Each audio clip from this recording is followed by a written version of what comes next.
The difference between this fire and a prescribed fire is that a prescribed fire requires a burn plan, and it requires signatures from various levels of the agency, and it has to meet certain smoke management guidelines, and it has to meet all kinds of what we call prescriptions related to the how the fire is lit and how it burns and so on.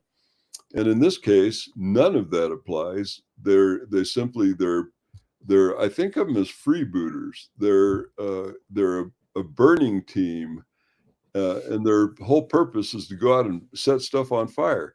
And again, in this case, it may be a net benefit to the environment, but it's not done under any legal auspices. And the problem is, if there's a few days of drying trend, and they have not gone in and created direct fire line, and the fire gets up and moves, just like that fire at Gatlinburg several years ago that killed 80 people and burned hundreds of houses and private property under a similar sort of quote natural fire management regime with the Park Service.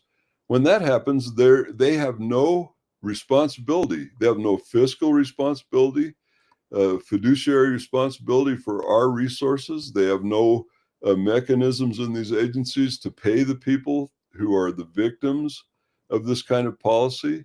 And there's no way to take them to court about it. Of course, we can file tort claims. And at Gatlinburg, I think 500 people filed tort claims alleging that the Forest Service acted in a way that harmed them. And the only other avenue that's open is the inverse condemnation. So if Dr. Dan, they decide that where you're sitting right now and make an excellent highway interchange, they can take that land away from you and throw your studio out and run you out of town, make you move to Alabama or whatever. But they have to pay you at least the market value for seizing your land for government purposes.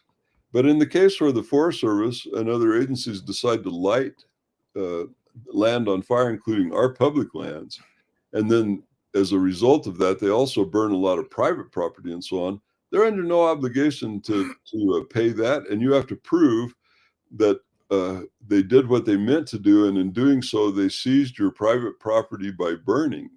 And it's an egregious long-term thing. It takes 4 years to 6 or 8 years to find some kind of resolution monetarily to those things. So it's one of the most egregious cases of overreach in federal agencies that I'm aware of.